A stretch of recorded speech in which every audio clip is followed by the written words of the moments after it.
3, 2, 1. Muito bem, então. Bem-vindo todos que estão aqui conectados a mais um encontro síncrono de física. Esse é o terceiro encontro de síncrono de física da turma 2019 de biotecnologia. Nós estamos estudando a física térmica, estamos iniciando a física térmica e o tema da nossa aula de hoje é a dilatação. Prosseguir com a dilatação superficial. Além disso, ver a dilatação volumétrica e a dilatação dos líquidos, que vai ter um detalhe a mais, né, do que a dilatação dos sólidos. Tudo bem? Renan, bom dia, bem-vindo. Bom, então, a partir de agora eu vou apresentar a minha tela, então eu não vou ver mais o chat. Se alguém tiver uma dúvida, por favor, faça pelo áudio, põe no chat, o representante da turma me chama, por favor, tá bom? Bom, então apresentando a tela para vocês, nós vamos continuar da onde nós justamente paramos na última semana, certo?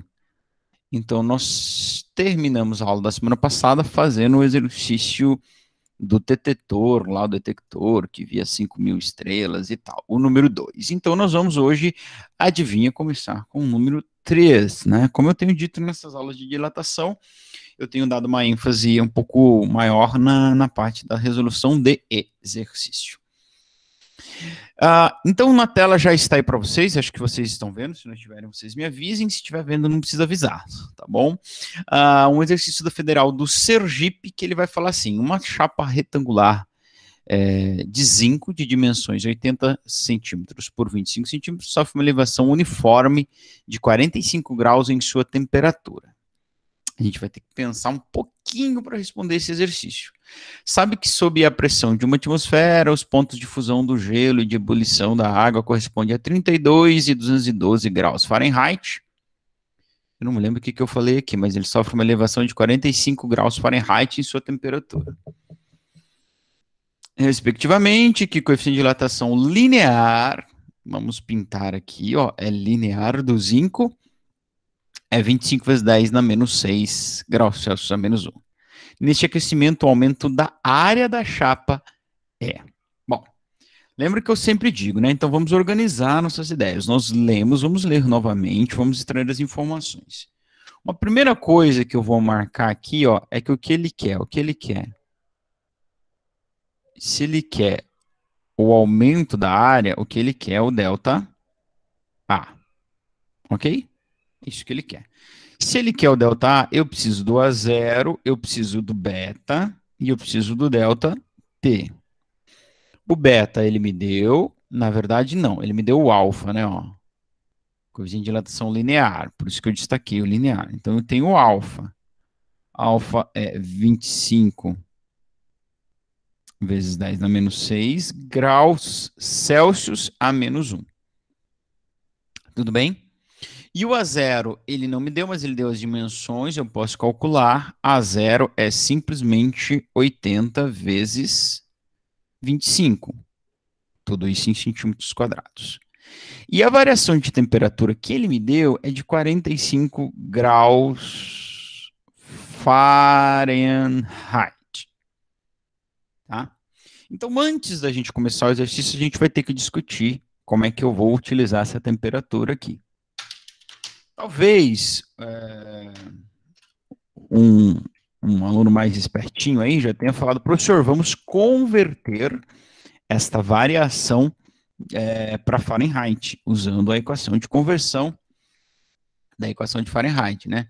Que era a temperatura em Celsius sobre 5, a temperatura em Fahrenheit, menos 32 sobre 9. Agora, o que acontece, meu prezado mancebo, é que eu não estou falando de uma temperatura em Fahrenheit, do valor de uma temperatura em Fahrenheit. Eu estou falando de uma variação de temperatura em Fahrenheit. Então, essa equação não vai me ajudar. O que você tem que pensar é quantos graus corresponde a um aumento de 45 graus Fahrenheit, quantos isso corresponde a um aumento. Me embolei aqui na frase. Um aumento de 45 graus Fahrenheit, quanto isso corresponde em Celsius, um aumento de quanto em Celsius? Professor, como é que eu vou fazer isso? Eu, na minha primeira forma de pensar, eu pensaria o seguinte, bom, a gente pode fazer o seguinte, ó, 32, aliás, 0 Celsius é 32, corresponde a 32 Fahrenheit, certo? E daí você varia 32 Fahrenheit, ó, varia, perdão, 32 não, varia, aumenta 45 Fahrenheit. Então isso vai para 77. Ah, quanto é 77 em Celsius? Essa é uma possibilidade de você fazer. Certo? Não, não é uma regra de 3, tá bom? Não vá me fazer uma regra de 3. Por quê? Porque lembra quando nós estudamos as escalas termométricas, a escala de Celsius e Fahrenheit, elas não existe proporção, né? 1 grau Fahrenheit não é, o aumento de 1 grau Fahrenheit não corresponde ao aumento de 1 grau Celsius. Tudo bem? Beleza. Se fosse Celsius e Kelvin, aí tudo bem. Cada grau no Kelvin é 1 grau no Celsius. Se aumentou 45 Kelvin, aumentou 45 Celsius. E ponto final. Aqui, não. Tá? Então, o que eu vou fazer? Eu vou converter 77 Fahrenheit para Celsius. Então, essa é uma boa possibilidade da gente fazer. E aí a gente vai entender uma coisinha bem interessante aqui, ó. Aplicando na equação, quanto dá em Celsius 77 Fahrenheit? Certo? Bom, então, olha aqui. 77 Fahrenheit vai ficar 45. Opa! 45 sobre 9 dividido por 5. E aí você pode pensar assim, pô, professor, vamos multiplicar cruzado. Dá para multiplicar cruzado também. Mas tem uma questão que o 45 divide exatamente por 9, né? Dá 5. Então, tu não precisa de multiplicação cruzada. Você divide 49 por 5, que dá 5. E aí, esse 5 que está dividindo vai para lá multiplicando. Isso fica 5 vezes 5, que dá 25. Beleza? Então, quer dizer, que se você passar a aumentar 45, se você aumentar do zero Celsius, que é 32 Fahrenheit, aumentar 45 Fahrenheit, vai para 25 Celsius. Você saiu do zero e foi para 25, você aumentou 25. Tá certo? Agora, o que eu quero mostrar para vocês é uma outra coisa aqui, ó. A gente viu que cada grau na escala Celsius corresponde a 1,8 graus na escala Fahrenheit. Então, se eu pegar e dividir 45 Fahrenheit, que foi a variação, por 1,8, adivinha quanto vai dar? Tá, errei aqui. 45 dividido por 1,8. Adivinha quanto que vai dar? 25 graus. Tá? Porque cada 1,8 graus que aumenta no Fahrenheit é 1 grau Celsius. Então, você pega 45 e divide por 1,8.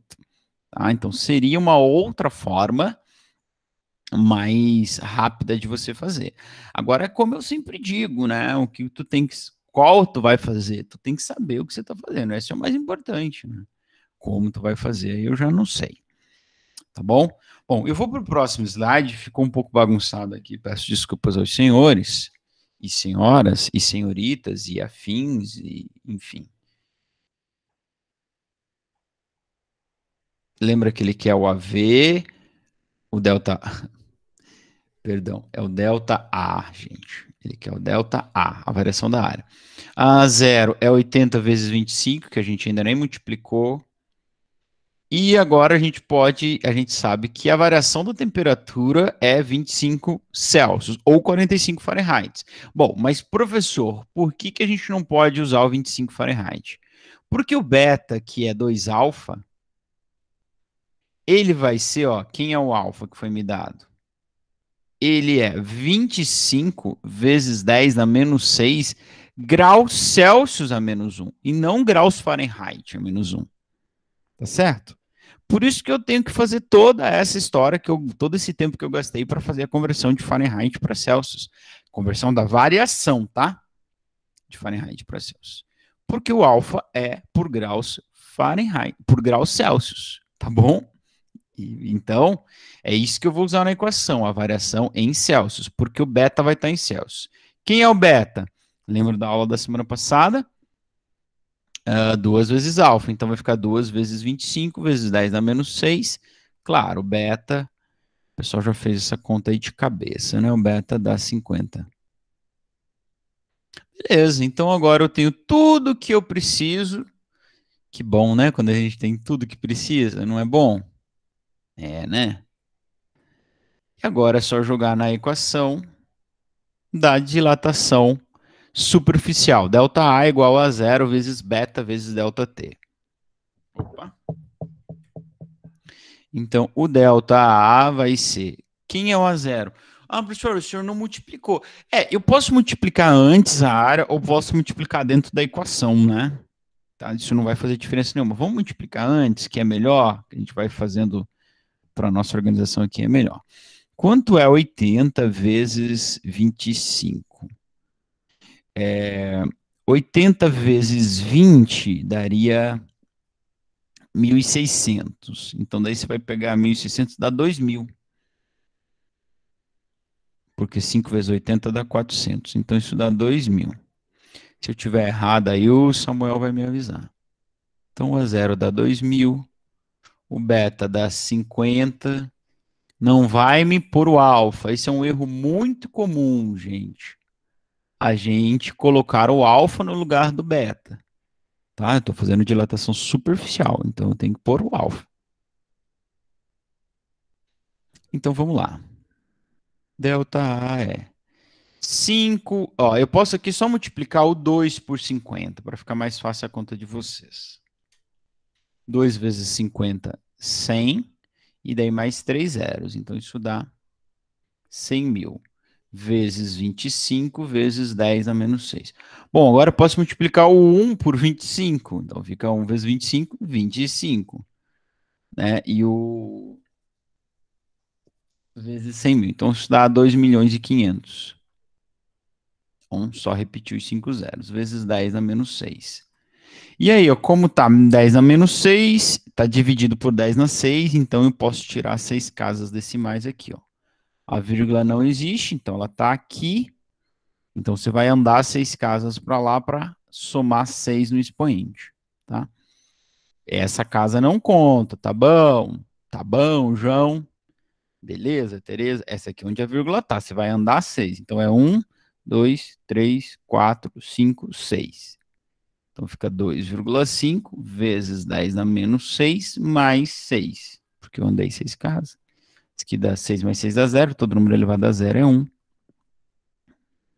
Então o aumento na área foi de 2,5 centímetros quadrados. Ok? Certinho? Alternativa B de beleza, Tereza. É isso aí, olha aí.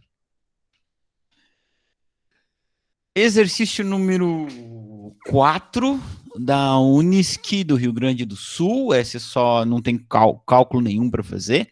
Ele só fala assim: uma aula de física experimental, uma chapa metálica com um orifício no centro é aquecido de 26 para 52 graus. Então dobrou-se a temperatura. Ele está querendo te enganar aí com esse dobrou, viu? Cuidado. Como consequência desse aquecimento, podemos concluir que o diâmetro do orifício aqui tem um problemão para tu resolver. Você acha que fazer conta é fácil? Esse exercício aqui é mais difícil. Antes da gente resolver o exercício, a gente tem que discutir isso aqui. Olha só. Quero que vocês façam uma votação aí no chat para mim. Eu tenho uma chapa metálica com um orifício no centro. Ok? Beleza? Tá bom. Eu vou aquecer a chapa. Então, eu vou provocar um ΔT positivo. O que vai acontecer com o orifício? Letra A, ele aumenta. Letra B, ele diminui. Letra C, ele permanece o mesmo, permanece o mesmo, permanece. Não vou escrever que cansa. Votem. Se você acha que o orifício aumenta, digite A no chat. Se você acha que ele diminui, digite B. Se você acha que ele permanece o mesmo tamanho, digite C. Você vai esquentar a chapa. O que que acontece com o tamanho? A chapa vai aumentar, isso a gente sabe, né? E o orifício, o buraco, o furaco, o furículo da chapa. O que vai acontecer com ele? Já votaram? Todos votaram? Qual é a alternativa que ganhou? A, B ou C? A, A, A. A de amor, B de baixinho. Elis Caetano acha que é B. Camille também. Ninguém votou na C. Poxa vida, hein? C de coração, dedido sim. Luigi, bom dia! Olha quem tá aqui, cara. Quanto tempo, brother? E aí, tudo certo, Roberto? Tranquilo, Luigi? Como é que tá? De boa?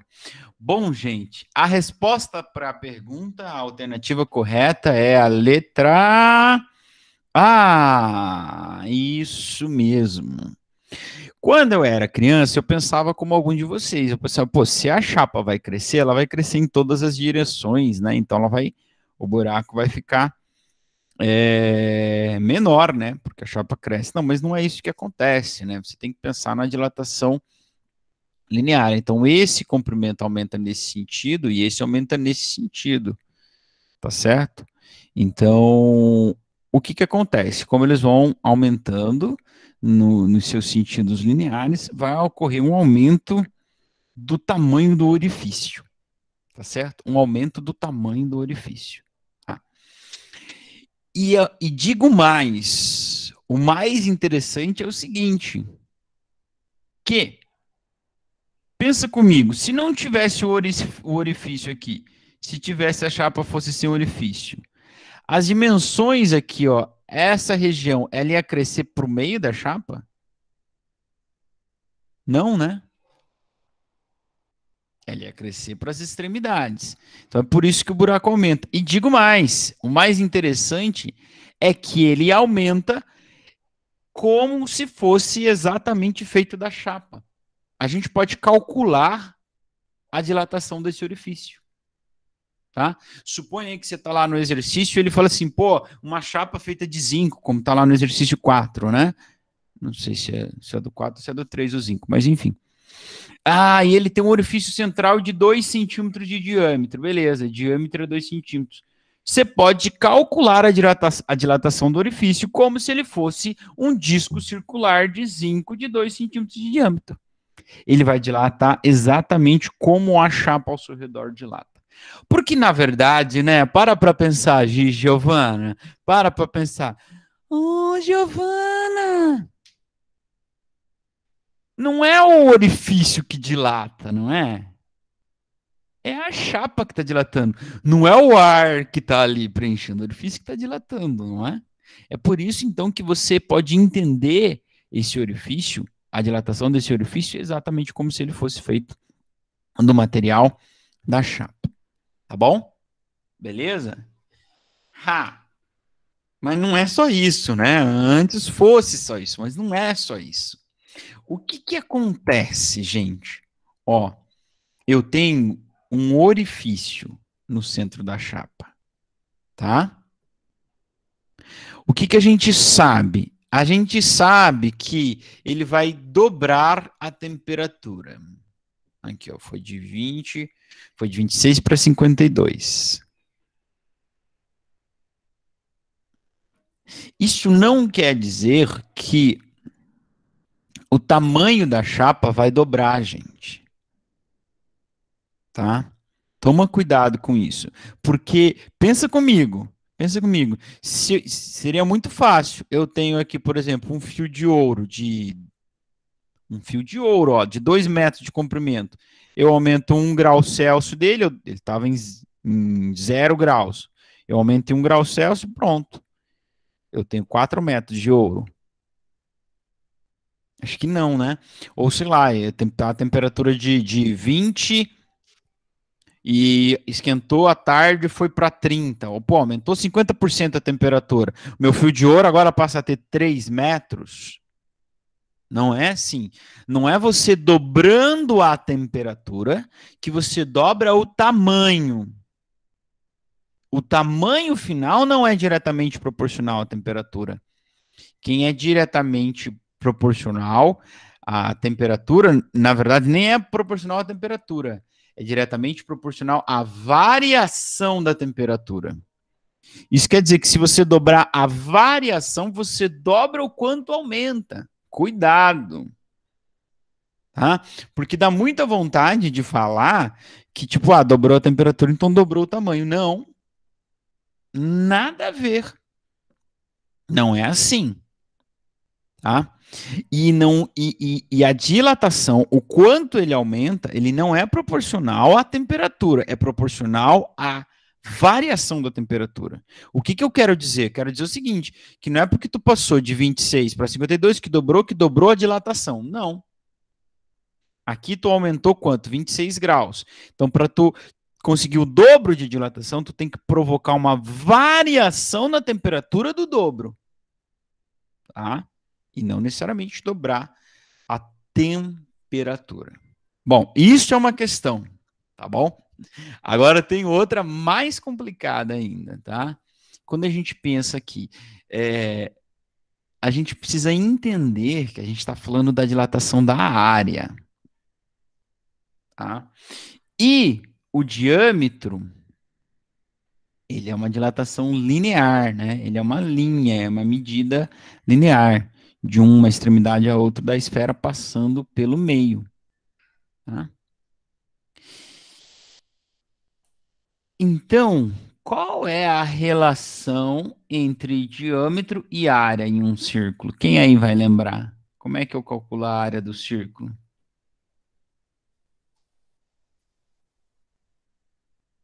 Π raio ao quadrado. Tá? Então, toma cuidado ainda, porque o diâmetro ele ainda vai ter uma relação quadrática com a área. Então, quando tiver um exercício falando assim, a área do círculo dobrou, você não vai marcar na alternativa que o diâmetro dobrou, tá? Porque não é essa a relação. A relação entre área e diâmetro, ou raio, né? Porque o raio é o dobro do diâmetro, vocês estão ligados, né? Então você pode escrever o raio como metade do diâmetro, né? Tá? É uma relação quadrática, toma cuidado com isso. Então, com tudo isso de pano de fundo, toda essa discussão, eu falei que a gente ia fazer bastante exercício, mas está aqui uma discussão bem interessante sobre dilatação, discussão teórica, né? Qual é a alternativa correta? Bom, vamos voltar à questão. Uma aula de física experimental, uma chapa metálica com orifício central no centro e aquecido de 26 para 52. Como consequência desse aquecimento, podemos concluir que o diâmetro do orifício, duplica? Não. Nem a área duplica, que dirá o diâmetro. Reduz-se pela metade? Não. A gente aprendeu hoje que quando você aquece uma chapa com orifício, o orifício vai aumentar proporcionalmente com a chapa, né? Como se fosse feito do material que está à sua volta. Não sofre variação alguma? Sofre sim. Se você esquentar, o orifício aumenta, se você esfriar, o orifício diminui. Aumenta um pouco o seu tamanho. Aumenta um pouco o seu tamanho. Diminui um pouco o seu tamanho. Não. Então, em suma, depois de toda essa discussão, a gente não sabe dizer quanto que vai aumentar o orifício. Tá? Nessa questão aqui. Porque ele não deu nenhuma informação. Então, lembra que eu falei que essa temperatura era uma pegadinha, né? Para seduzir você a marcar a letra A de amor. Temperatura dobrou, dobra o tamanho? Não, nem pensar. Tá? Nem pensar. Por tudo isso que eu falei com vocês. Tudo bem? Legal, né? Então, eu acho que eu perdi o exercício número 5 no meio do caminho. Então, nós vamos agora, conhecendo tudo isso que nós falamos, vamos resolver o exercício número 6, tá? É o nosso último de dilatação superficial. E vai ser justamente isso, uma chapa com um furo central circular. Unique, Mato Grosso. Uma chapa de alumínio tem um furo central de 100 centímetros de raio. Aí já começa uma confusão, né? Meu Deus, é diâmetro, é raio, é a área do círculo, é π, é o perímetro, que é 2πr. Ai, meu Deus do céu. Ó, vamos com calma. Lembra que ler, anotar informação é uma parte mais importante se você se organizar. Né? Sabendo que o coeficiente de dilatação linear do alumínio está aqui, 22 vezes 10 a menos 6. A nova área do furo, quando a chapa for aquecida até 100 graus, 122 graus Celsius, será equivalente a que valor em metro?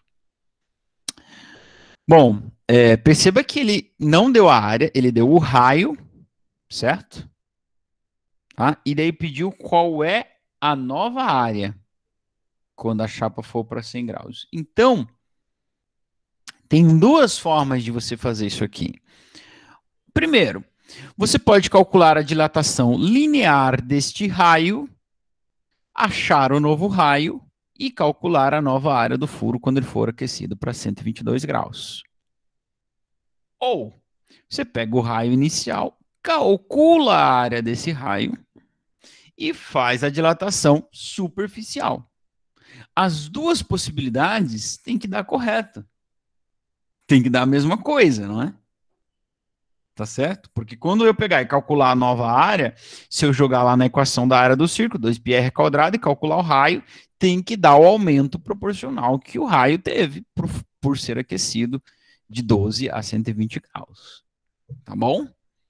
Então fica ligadinho aí que vai dar tudo certo, tá? Eu falei de ler, agora vamos extrair as informações. Então a gente tem o raio do círculo, tá bom? Então cuidado quando ele te der o diâmetro, porque para calcular a área do círculo é o raio, tá? Não é o diâmetro. Professor, posso usar em centímetros ou tenho que usar em metros? Meu amor, pode usar do jeito que tu quiser. Se você usar em centímetros, a nova área final vai estar em centímetros quadrados. Se tu usar em metros, ela vai estar em metros quadrados. Mas ambos darão certo, tudo bem? Temperatura inicial era 12, então vou colocar aqui Tsão 0, o T maiúsculo inicial, 12 graus Celsius. Sabendo que o coeficiente de dilatação, o quê? Presta atenção. Coeficiente de dilatação linear. Então, ele me deu o alfa. Também, se não tivesse dado, a gente tem nas várias tabelas aí. O alfa do alumínio é 22 graus Celsius a menos 1. 22 vezes 10 a menos 6. Qual é a nova área do furo? Ele quer a área final do furo, tá bom? Então, eu vou ter que calcular quanto que a área aumenta. E para calcular quanto que a área aumenta, eu vou ter que calcular primeiro qual é a área inicial desse furo. Certinho? Tranquilo, Murilo? De boa. Certo, Roberto? Então, vamos lá. Então, primeira coisa, nós vamos calcular a área. Vou escrever aqui, né, para a Giovana conseguir acompanhar. Primeiro, calcular a área tem acento, né, inicial. Qual é a área do círculo, professor? A área do círculo é πr ao quadrado. Tudo bem? Lembrando que o π você pode aproximar para 3,14. Ah, professor, estou fazendo o Enem, estou fazendo o vestibular da PUC, do ITA. Posso usar o π em 3? Pode. Daí tu sabe que tu tá achando um resultado um pouquinho menor do que ele é, né? Porque o π, a melhor aproximação seria 3,14 ou 3,1. Tá, pode usar 3? Pode. Tu tá achando o resultado um pouquinho menor. Para mim, faz diferença tu usar o π como 3? Claro que não, né, cara? Como eu sempre digo, eu tô preocupado se tu sabe conduzir o processo. Ser ativo no processo, né? Professor, se eu colocar o raio como 1 metro, daí fica 1 ao quadrado, fica menor a conta. Tudo bem, cara. Fica à vontade. Eu vou colocar aqui como centímetros, tá? Aí eu vou ter um número maior, mas para mim tudo bem. 100 ao quadrado, como é que você eleva um número ao quadrado? Você pode multiplicar 1 vezes 1, que dá 1, e dobra o número de zeros. Então, 100 ao quadrado dá 10.000. Então, 3,14 vezes 10.000 dá quanto? Dá 31.400 centímetros quadrados, tá? Que corresponde a 3 metros e 14. 3 metros e 14, tá? Cada centímetro quadrado, cada metro quadrado é 10.000 centímetros quadrados. Bom, essa AC aí que eu estou calculando é a área inicial, tá? Então eu escrevi ali em cima, mas eu não coloquei, eu coloquei como só AC, que é a área do círculo, né? Mas essa é a nossa área inicial. 31.400 centímetros quadrados. Ou 3,14 metros quadrados. Beleza, brother. Agora eu posso jogar na equação da dilatação superficial e calcular o quanto que essa área vai aumentar. Delta A igual a 0 vezes beta vezes delta T. Amém. Valei-me, minha Nossa Senhora das Equações. Bom, mas eu não tenho beta, eu só tenho alfa, né? Quem que é o beta? Vamos calcular o beta aqui do lado. Deixar tudo separadinho. Beta é 2 vezes alfa, que para mim parece um alfa vezes alfa, né? 2. Que dificuldade fazer um alfa diferente de um 2. O alfa do alumínio é 22 vezes 10 na menos 6. Então, claro, o beta vai dar 44. Professor, eu posso fazer essa conta de cabeça e pôr na equação? Claro, Maria Luísa Dias, pode fazer de cabeça, já põe direto lá e, né? Show de bola, sucesso total, ok? Beleza? Então, eu tenho a área inicial, 31.400 metros, eu tenho o meu beta, 44 vezes 10 na menos 6, e o ΔT, pô, professor, não tenho ΔT, né? Mas eu tenho temperatura final e temperatura inicial. Eu sei que tem gente que já fez também essa conta, né? 122 menos 12 é 110 graus Celsius. É o meu ΔT. Professor, posso fazer essa conta dentro da equação lá? Pode. Posso calcular o beta dentro da equação? Pode também. Eu prefiro calcular tudo separadinho aqui. Tá bom? Vou valer-me da minha calculadora aqui, que esse exercício eu não sei de cabeça. Então, vamos multiplicar 31.400 vezes 44, vamos deixar o 10 na 6 para depois, vezes 110. Certo? 151.976.000. Beleza? Então, essa área aí, ó, dá já esqueci. Minha cabeça tá falhando. 151.976. 151.976 milhões vezes 10 na menos 6. Vocês já se ligaram que 10 na menos 6 é tirar, mover com a vírgula 6 casas? Ou vou ter que ficar explicando isso todo exercício? É mover 6 casas, tá? Isso dá 151,76 centímetros quadrados. Isso é o quanto aumentou, tá? A área. Tá legal? Se tu estivesse fazendo em metro quadrado, isso aí daria 0,151,76 metros quadrados. Tudo bem? Bom, isso não responde a pergunta porque ele não pergunta o quanto a área aumentou. Ele pergunta qual é a nova área. Tá? Então, ele quer a área final. Então, se ele quer a área final, é só pegar a área inicial e somar o quanto a área aumentou. Então, a área final, 31.400, mais 151,976. 976, isso que parece um 4. 976, claro que isso aí vai dar quanto? 31.550, opa, 551,976 centímetros quadrados. Desafia você fazer na sua casa aí esse exercício do outro jeito que eu falei, que é pegar o raio e calcular a dilatação linear do raio é 100 centímetros, o alfa é 22 vezes 10 a menos 6, a variação na temperatura é 110. Calcula a dilatação linear e soma com o 100, né, para descobrir o raio final, e daí calcula a área desse círculo, né, usando a equação aqui, a primeira que eu usei, ó, e vê se vai bater com 31.551,96 centímetros quadrados. Ok? Então tá bom. Então nós vamos agora passar para a última parte que a gente vai ver sobre a dilatação, que é a dilatação volumétrica. A gente viu a linear, viu a superficial, que é de uma área, né? Superfície ou área, são sinônimos na matemática.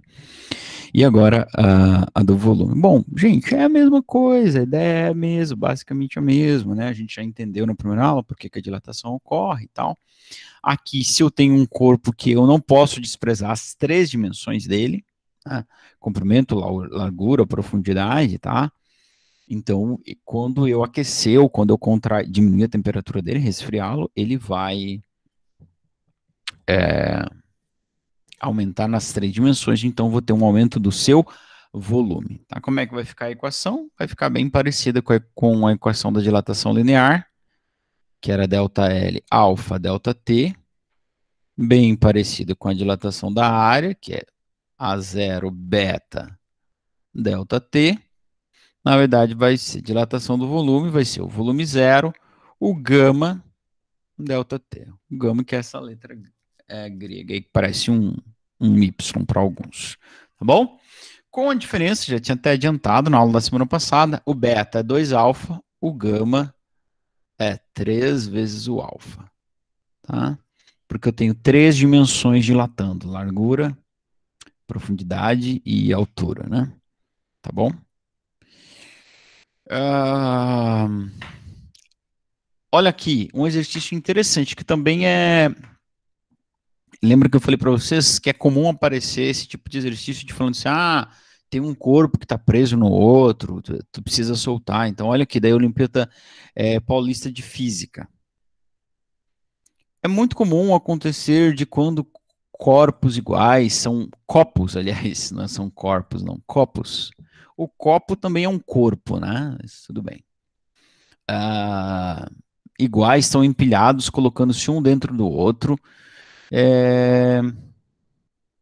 Dois deles ficarem emperrados, tornando-se difícil separá-los. Considerando o efeito da dilatação térmica, pode-se afirmar que é possível retirar um copo de dentro do outro C. E aí, como é que vocês acham que daria para soltar? Usando a dilatação térmica. Ou seja, aquecer ou resfriar. Alguém tem alguma ideia? Alguém quer falar? Deixa eu colocar no silencioso. Silencioso já tá, não perturbe. Ninguém quer falar? Se vocês escreverem, eu não vou ler. Tem um copo preso, ou seja, tem um copo dentro de outro copo preso.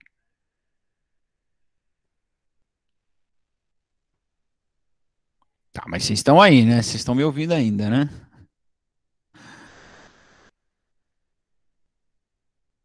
Sim, obrigado, Sara. Tá bom. Então é o seguinte, gente. Esse tipo de exercício, ele é mais simples a análise, por quê? Porque você está falando de 2 copos iguais, então eles são feitos do mesmo material, tá? Então não tem aquela história que eu conversei com vocês de, um dilata mais que o outro, então você teria que pensar que o de dentro, por exemplo, se o de dentro dilata mais, se o de dentro dilatasse mais, você podia resfriar o sistema. Então o copo que está por dentro dilata mais, então colhe mais também. Então daí solta. Se o de dentro dilatasse menos, você podia aquecer, porque daí o de fora dilata mais que o de dentro, então solta. Tá? Lembra do o pote de vidro de conserva com a tampa de alumínio, né? Então o alumínio dilata mais, a tampa é de rosca por fora, né? Se tá preso, tu quer soltar, tu pode aquecer. Tá por fora, dilata mais, solta. Tá? Ou é por isso também que quando você põe na geladeira ele fica mais preso, porque o alumínio contrai mais, né? Então ele fica mais preso ali. Então, aqui, como você está falando de copos de mesmo coeficiente linear, não tem essa análise para você fazer. Tá? Então você tem uma ideia, você tem uma. Bom, mas aí você tem, talvez para alguns de vocês, você tem um problema que não tem como resolver, porque se você esquentar os dois vão se dilatar igualmente, né? E se você resfriar os dois vão se resfriar igualmente também, tá? Por quê? Porque eles têm o mesmo material e eles têm o mesmo tamanho. Então o que que tu precisa fazer? Tu precisa aquecer ou resfriar separadamente um ou outro, né? Então uma forma de tu fazer soltar o copo é tu pôr água gelada no copo de dentro, porque ele vai resfriar e ele vai se contrair um pouquinho e vai soltar. Como eu disse para vocês desde a primeira aula, tu não vai ver a contração dele, né? Tu não vai ver ele ficando menor. De repente, tu nem vai ver que se formou um espaço entre os dois copos. Mas a pequena dilatação já é suficiente para tu conseguir soltar. Ou então tu aquecer o que está por fora, né? Tu aquecer o que está por fora. Que daí ele vai dilatar mais do que o que está por dentro, daí ele solta. Talvez você vai pensar, professor, mas tu pôr água gelada no copo de dentro, ele não vai esfriar o de fora também? Vai. Até de uma certa forma, vai roubar calor do de fora e vai esfriar o de fora também. Mas claro que o de dentro vai sempre estar mais gelado, né, do que o de fora, porque ele vai estar ali em contato com a água gelada, né? Então, deve ser uma das alternativas, deve ser essa da questão. Deixa eu voltar a apresentar minha tela aqui que eu saí. Letra A. Copos emperrados forem mergulhados em água bem quente. Não vai adiantar nada. Letra B. O couro, não consigo ler copo. O copo interno for despejado em água quente, enquanto o externo fica mergulhado em água bem fria. Não, daí tu vai gerar o efeito contrário, né? Porque o de dentro vai crescer mais do que o de fora. Os copos emperrados forem mergulhados em água bem fria. Não, daí eles vão dilatar, vão contrair igual. O copo interno for despejado. Há tantos anos na física falando do corpo, né, que eu não consigo mais ler copo. Falando copo ou porco, né? Lembra do porco? O corpo interno for. O copo interno for despejado em água fria, enquanto o externo mergulhado em água bem quente. Tá, é verdade, né? A letra C, a letra D, aliás, de Deus, tá certo, mas tu não precisava fazer os dois, né? Tu podia fazer um só já resolveria. Não é possível separar os copos. Nossa, meu Deus, essa letra E é muito. Que triste, negócio não é possível. Claro que é possível. Beleza. Bom, vamos lá, vamos fazer uma conta aqui agora com a dilatação volumétrica. Eu falei que o tema da nossa aula era a gente ia terminar a dilatação superficial, falar da volumétrica e dos líquidos. Por que a dilatação dos líquidos eles vão sempre vir na dilatação, na sequência da dilatação volumétrica, né? Porque o líquido ele vai sempre ter um volume. Não tem como o líquido ele ser uma linha, né? Ou uma superfície. A superfície do lago, tudo bem, mas não tem uma chapa de água, né? Tá, esse sempre tem um volume de um líquido. E a gente fala do fio de azeite, né? Mas não é um fio, é sempre um volume. O líquido a gente sempre vai medir com volume. Então, toda vez que a gente falar de líquido, a gente vai estar falando de dilatação volumétrica, como é o caso desse exercício da Unimontes, Universidade de Minas Gerais. Ô Minas Gerais, ô Minas Gerais. Que a gente conhece, não esquece jamais, o Minas Gerais. Um poço de combustível recebeu 5.000 litros de gasolina. Não precisa falar que é volume, né? Gasolina é líquida. A unidade de medida aqui, ó, litros. No caso você não saiba, litros é uma unidade de medida de volume, ou de capacidade, né? Como a gente fala na matemática também. Ele recebeu 5.000 litros num dia em que a temperatura era 35 graus Celsius. A chegada de uma frente fria, a temperatura ambiente baixou para 15, e assim permanecendo até que toda a gasolina fosse vendida. Sabendo que o coeficiente de dilatação da gasolina é 1,1 vezes 10 na 3, perceba que como o coeficiente de dilatação dos líquidos é muito maior que dos corpos sólidos, tá?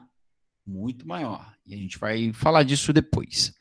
O prejuízo em litros sofrido pelo dono do posto. Como assim prejuízo? Não entendi, professor, disse o Roberto. Bom, Roberto, entenda uma coisa. Ele comprou 5.000 litros de gasolina e foi descarregado esses 5.000 litros quando estava 35 graus Celsius. Veio uma frente fria e jogou essa temperatura para quanto? Para 15. Então, houve uma diminuição no volume de gasolina que ele tinha lá. Certo? E acontece que gasolina ele vende por litros. Então ele perdeu. Ele tomou um prejuízo ali, porque é como se parte do volume que ele comprou simplesmente desapareceu porque o volume diminuiu. Certo? E daí o exercício está supondo que essa frente fria permaneceu até que toda a gasolina fosse vendida. Então, todo aquele 5.000 foi vendido enquanto... 5.000 quando chegou, né? Aqueles 5.000 iniciais foi reduzido e foi vendido sem voltar, né? O seu tamanho original. Então, qual é o prejuízo? Ou seja, em outras palavras, o que a gente vai ter que calcular, talvez você não tenha percebido, é calcular qual foi a dilatação sofrida por esses 5.000 litros de gasolina, que teve a temperatura reduzida de 35 para 15, certo? Então, já fazendo uma nova leitura do exercício, a gente tem o volume inicial de 5.000 litros. Professor, posso usar o volume em litros? Pode, brother. O resultado vai dar em litros. Tá? Eu tenho o gama da gasolina. Quando eu estiver falando de um líquido, dificilmente eu vou falar do alfa, né? A gasolina não tem alfa, nem tem alfa da gasolina. Do álcool, da água. Tem daí do gelo, né? No caso da água, mas não tem. É o gama direto, coeficiente de dilatação da gasolina. Ele não falou, mas é o gama. Ele não falou volumétrico, professor, mas é o volumétrico, porque é gasolina. Tá bom? Processo é menos 1.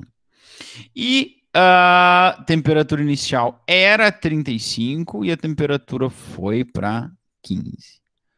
E caso você não tenha percebido, o que ele quer é o ΔV. Simples assim. Moleza, Tereza. Vamos lá? Vamos, professor.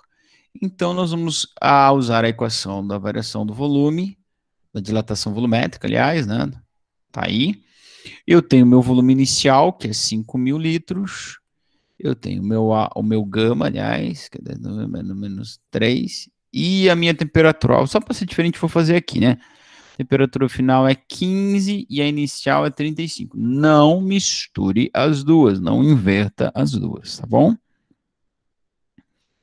5.000 vezes 1,1 dá 5.500. Vezes 10 dá menos 3, ó. Menos 3 eu posso tirar 3 casas decimal aqui.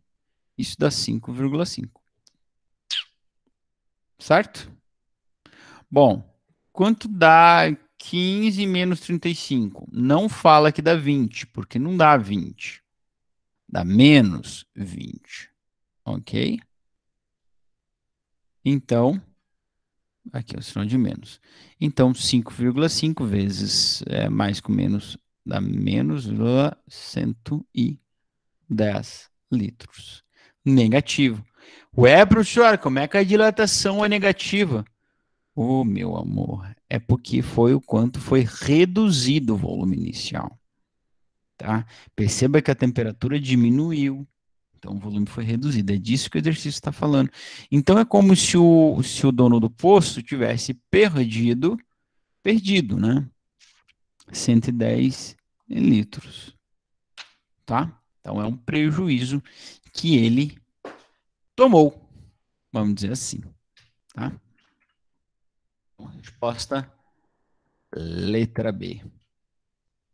110 litros. A resposta não está em negativo. Por quê? Porque ela está perguntando prejuízo. Ele não está perguntando qual é o ΔV. Ele não perguntou isso. Ele perguntou qual é o prejuízo. Prejuízo, 110 litros. Tá bom? Bom, essa questão é tão interessante que ela caiu no Enem. Por que ela é interessante? Porque, veja, gente, esse prejuízo que o dono do posto aí comprou, teve, aliás, é um prejuízo que eu e você podemos ter, um prejuízo ou um lucro que eu e você podemos ter, dependendo se a gente comprar gasolina num dia muito quente ou num dia muito frio. Tá? Então, se você vai lá num dia muito frio, dá 0 graus, tá?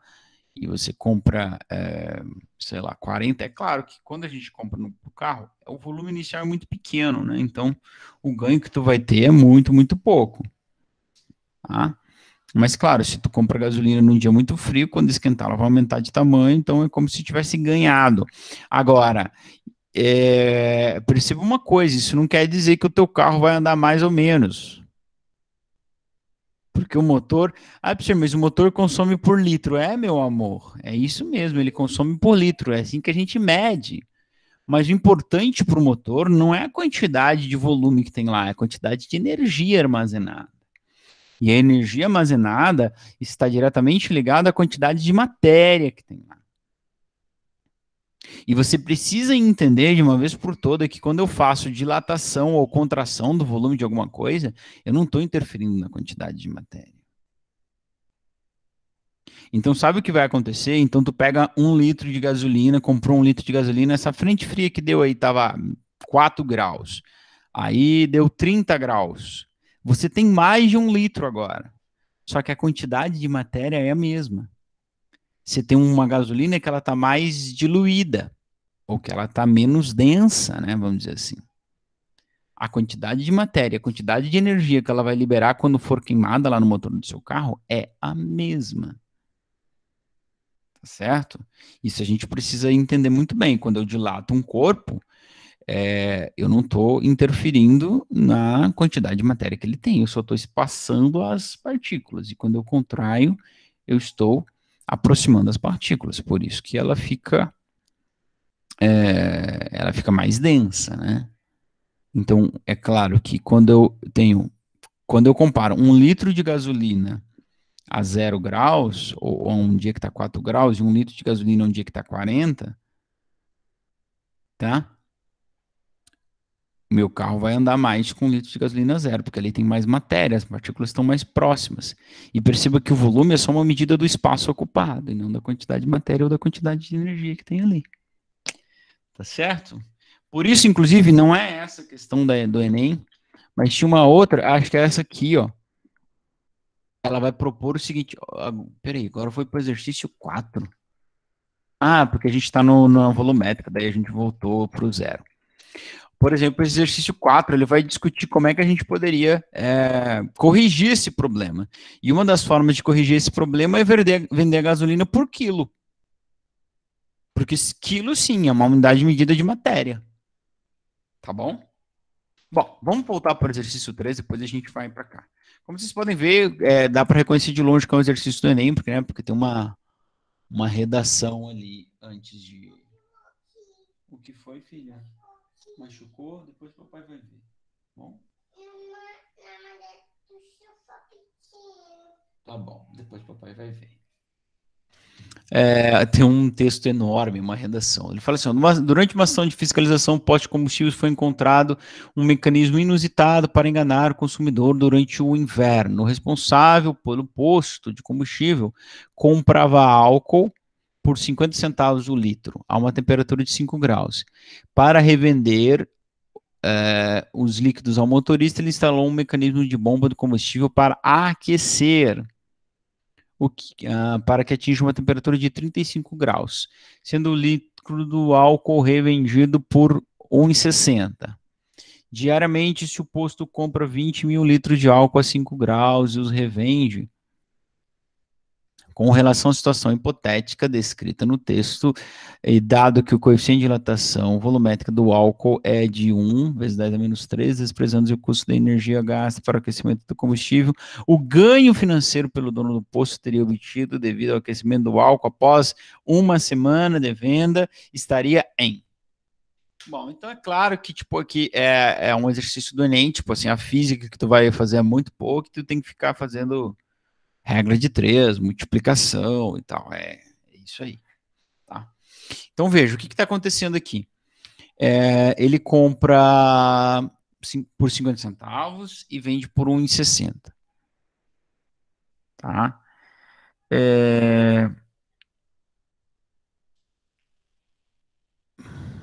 Peraí, vamos lá. Ele aquece de 5 para 35 graus Celsius. Para revender. Blá, blá. Diariamente o posto compra 20 mil litros de álcool a 5 e os revende. E ele ainda quer o ganho financeiro do dono obtido devido ao aquecimento do álcool depois de uma semana. Depois de uma semana. Então veja só. Quanto de álcool ele ganha? Eu vou calcular aqui só devido ao mecanismo. Então, ó, o ganho financeiro que o dono do poço teria obtido devido ao mecanismo de aquecimento do álcool. No mecanismo de aquecimento do álcool. Então, eu posso pensar o seguinte: ele compra por dia 20 mil litros, então 20 mil, é isso? 20 mil litros a 5 graus e revende a 35. Então, tem que calcular essa dilatação aqui. Certo? E você pode multiplicar isso por 7, porque ele está falando em uma semana. Então, esse 20 litros é por 7. Então, tu pode multiplicar por 7, depois calcular a dilatação, ou calcular a dilatação, depois multiplicar por 7, aí não vai fazer diferença. Tu vai descobrir quantos litros apareceram, surgiram, ele ganhou só devido à dilatação. Tá? Então, essa é a primeira coisa que a gente vai fazer. O que eu vou fazer? Eu, professor Isaías, o que eu vou fazer? Eu vou calcular a dilatação de um dia e depois multiplicar por 7. Tá bom? Então, ó, delta V é V0, que é 20 mil litros, vezes o gama, tá? Coeficiente volumétrico do alfa, então já é o gama, 1 vezes 10 a menos 3. E caso você não tenha percebido, a dilatação ou a variação na temperatura foi de 30 graus. Tudo bem? Foi 30? Foi de 5 para 35? Foi, né? Tudo bem? Então, isso aqui é a dilatação de área. Quanto ele vai ganhar por dia. Ó, 10 a menos 3, eu posso cortar com esses 3 zeros aqui, então fica 20 vezes 1, que dá 20. Certo? E 20 vezes 30, que dá 600. 2 vezes 3, 6, mais 2 zeros. Então, são 600 litros por dia. Posso multiplicar isso por 7. 6 vezes 7, 42. 4.200 litros por semana. Agora é a hora de você ser um pensadorzinho, né? Ele compra o álcool a 50 e vende por 1,60. Então ele ganha para cada litro de álcool 1,10. Então eu vou multiplicar esse 4.200 por 1,10? Não. Por que não, professor? Porque esses 4.200 litros, ele não pagou por ele. Ele ganhou só devido ao aquecimento que ele fez no álcool. Você entendeu? Então é como se quem trabalha no comércio aí, ó, é como se esses 4.200 litros viessem de graça e ele os vendeu por 1,60. Então o que tu tem que fazer? Multiplicar isso por 1,60 ou por 1,6. Então você vai ter o lucro em uma semana. Sabe quanto que vai dar isso aí? Cadê minha calculator? Aqui, ó. 4.200 vezes 1,6, 6.720 reais. 6.720 reais. Resposta certa, letra D. Vamos só fazer uma coisinha aqui, ó. Se ele vende por 1,60 e compra por 0,5, ele ganha 1,10 em cada litro. Se você multiplicar isso por 4.200, quanto que dá? 4.620, né? Então você chutaria com certeza na letra C e estaria redondamente enganado. Porque você errou a física? Não. Porque tu errou o conhecimento financeiro, então faltou pensar um pouquinho, tá? Esses 4.200 litros, ele não pagou por eles. Então veio de graça, ele vendeu por 1,60. Ele tem 100% de lucro. Cada 1,60 que ele vendeu, ele ganhou. Tá? Olha aí a questão 4. A gasolina é vendida por litro, mas sua utilização como combustível, a massa é o que importa.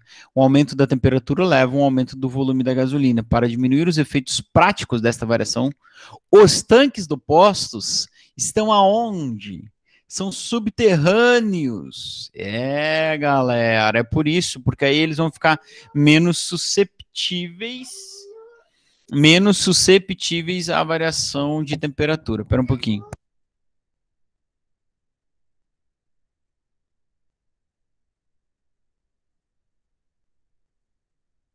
Tá bom. É por isso que os tanques são submersos. Submersos, acho que não é o certo, né? Subterrâneos.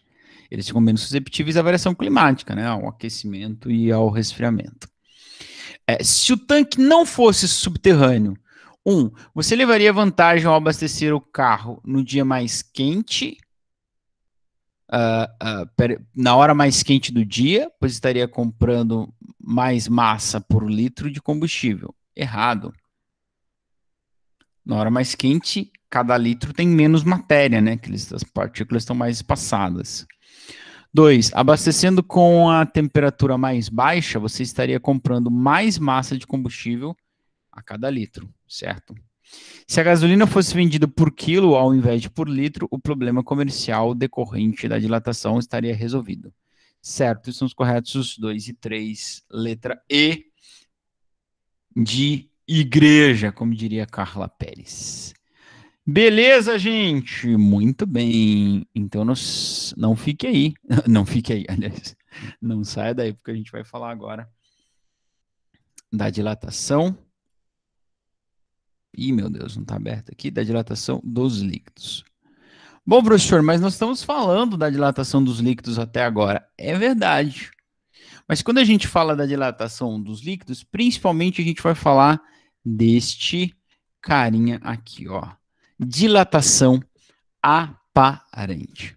Bom, sendo bem prático e indo direto ao assunto, o que é essa história da dilatação aparente? Bom, acontece o seguinte, quando você tem um líquido dentro de um recipiente e você aquece ele, por exemplo, como no caso da figura, ele está totalmente cheio, e você aquece ele, parte do volume é derramado, ou, como a gente diz, extravasado.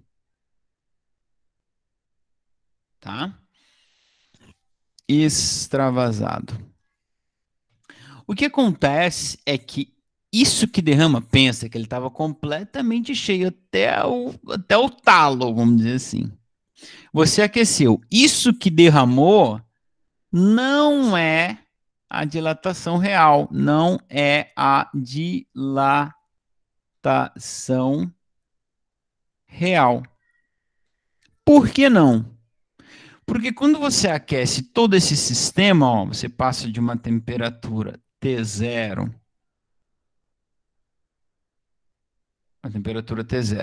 para uma temperatura T, o recipiente também aumenta de tamanho, ó. Olha aqui a figura. Tentou ilustrar isso. O recipiente aumenta de tamanho. Claro, tudo bem, você pode se deparar com um exercício que ele fala assim, despreze a dilatação do recipiente. Então tá bom, aí você só calcula a dilatação volumétrica, como a gente fez das gasolinas, do álcool até agora há pouco. Mas quando você leva em consideração que o recipiente também pode dilatar, aquilo que derrama não é a dilatação real, é só uma parte.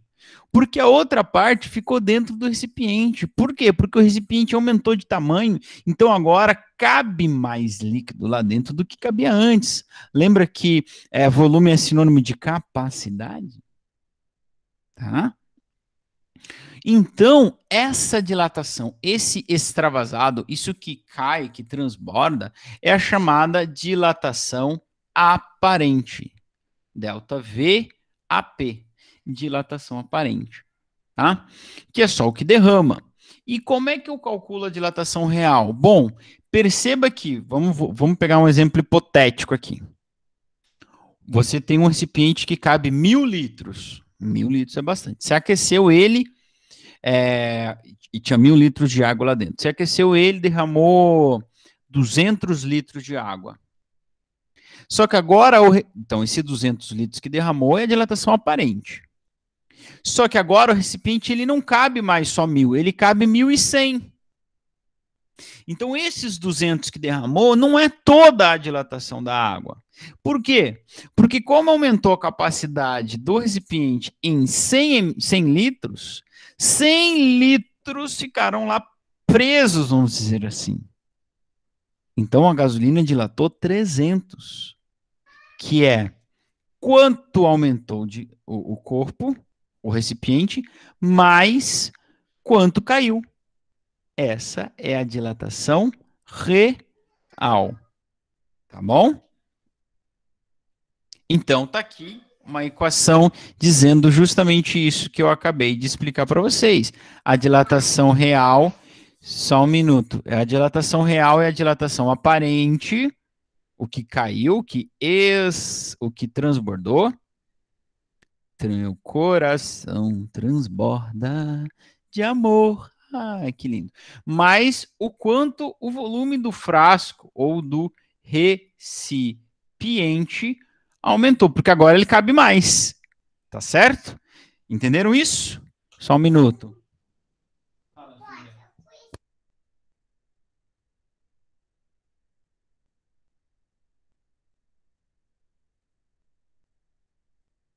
Tá terminando.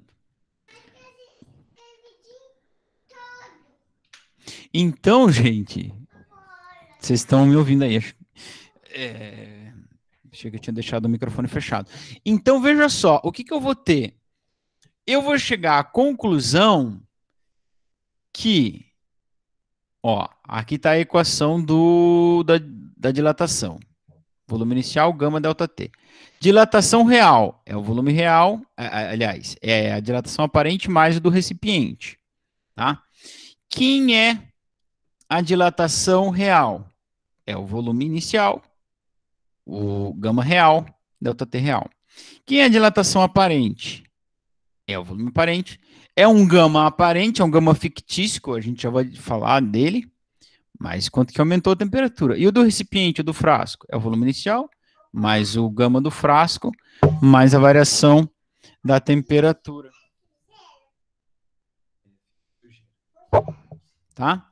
E aí o que acontece? Acontece que o volume inicial de todo mundo é o mesmo. E que a variação da temperatura que todo mundo sofreu é o mesmo. Então a gente chega numa equação que parece uma bobeira, mas ela acaba tendo uma certa utilidade, que é o gama real é o gama aparente mais o gama do frasco. Ou, se você inverter isolando o gama aparente é o gama real menos o gama do frasco ou gama do recipiente. Claro, ele é um pouco menor do que o real, porque você está considerando uma dilatação menor. Mas esse gama, ele não existe. Ele é um gama aparente. Por que isso é útil para nós? A gente vai ver no exercício a seguir, tá? Então tá aí esse slide bonitinho para vocês também. Vamos ao exemplo de número 1. E, se Deus quiser, ao exemplo de número 2. E vocês vão entender que essa equação do gama aparente, real, que parece ser uma bobeirinha, tá? Só para confundir nossa cabeça, não, ela tem uma certa utilidade ali. Tá bom? Porque eu posso calcular quanto que o corpo, quanto que transbordou, sem ter que calcular a dilatação do líquido real, a dilatação aparente, a dilatação do recipiente, entendeu? Entenderam? Não? Vão entender daqui a pouquinho. Tá bom? Ó, olha só, exemplo 1. Um recipiente de vidro foram colocados 800 ml de álcool, cujo coeficiente de dilatação volumétrica é 1,10 na menos 3, preenchendo completamente. Em seguida, o conjunto foi aquecido e sofreu uma variação na temperatura correspondente a 70 graus Celsius. Calcule a dilatação aparente do álcool. Ótimo. O que é a dilatação aparente? Dilatação aparente é o que transbordou. Então, o que eu teria que fazer? Teoricamente, o que eu teria que fazer? Eu teria que calcular a dilatação do álcool e subtrair dela quanto que dilatou o recipiente. Aí eu estaria calculando a dilatação aparente. tá? Porque lembra, o álcool dilata, mas parte dele fica lá no recipiente, porque o recipiente também aumentou de tamanho, tá bom? Mas se eu pudesse calcular o gama aparente, era só eu jogar a dilatação aparente na equação da dilatação com o gama AP e eu saberia direto qual é a dilatação aparente, que é o quanto transbordou. Então, essa é a vantagem de eu ter essa equação aqui, ó, do gama aparente. Tá certo? Então,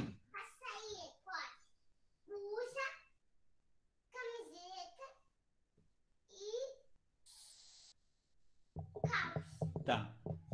Vai. Ai, ai. Tem que receber umas ordens, ainda é duro, né, gente? Vamos lá. Então, essa é a facilidade, a utilidade dessa equação. Tudo bem? Tá. Então, vamos ler o problema agora, traindo as informações. Ó, foram colocados num recipiente de vidro 800 ml de álcool. Então, volume inicial, 800 ml.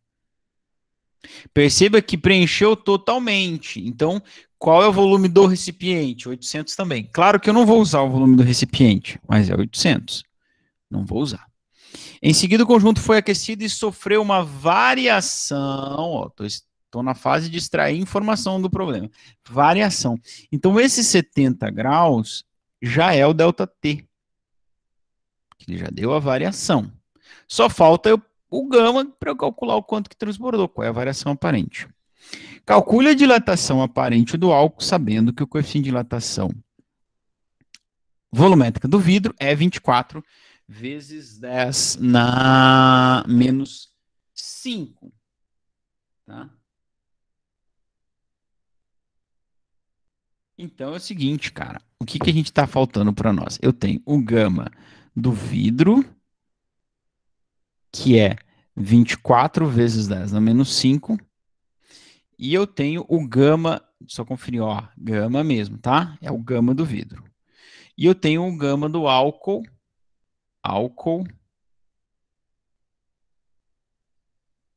meu Deus, gama do álce, que é 1 vezes 10 na menos 3, tá? Tudo isso em grau Celsius a menos 1. Então, antes de eu substituir na equação, eu vou ter que calcular esse gama aparente. Tá? E aí eu posso substituir nesta equação aqui. Tá bom? Então vamos lá, ó. Calculando, vou escrever aqui para os corintianos de plantão não se perderem, calculando o gama AP. Gama AP é gama real menos gama do recipe. Tudo bem? Então, quem é o gama AP? O gama AP é o gama real. Quem é o gama real? O gama do álcool, né? 1 vezes 10 a menos 3. Menos gama do recipiente, 24 vezes 10 a menos 5. Beleza? E aí, quem que lembra como é que eu subtraio, como que eu somo potências de expoentes diferentes? Alguém?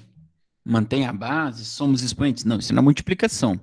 Mantém a base, subtrai os expoentes? Não, isso é na divisão.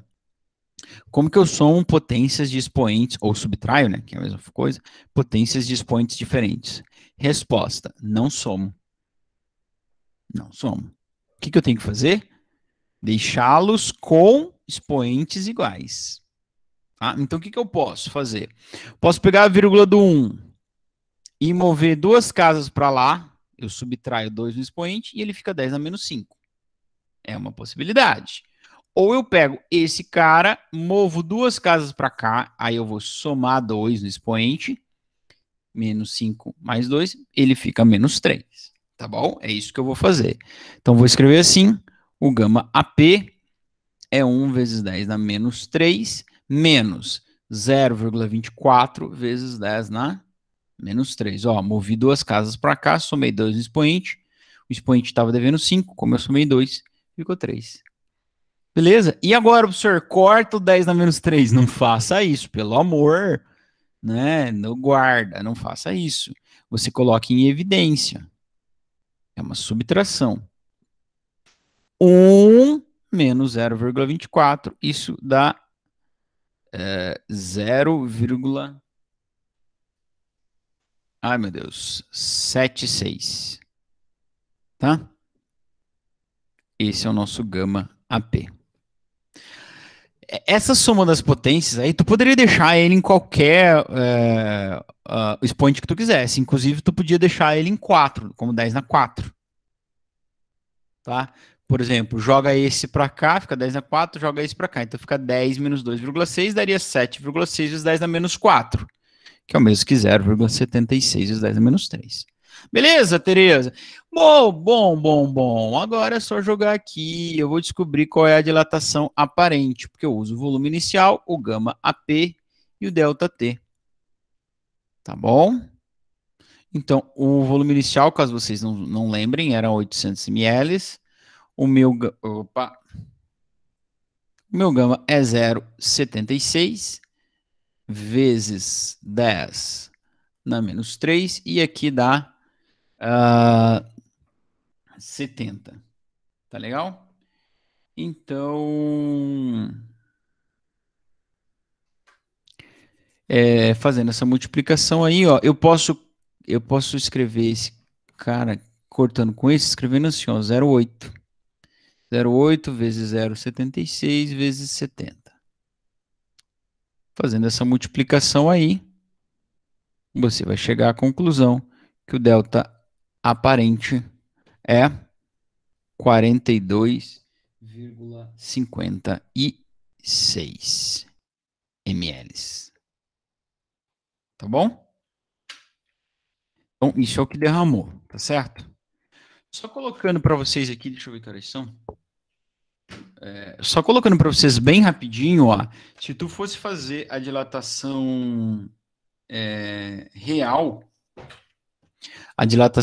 daí tu calcula então do... Ah, mas ele não tem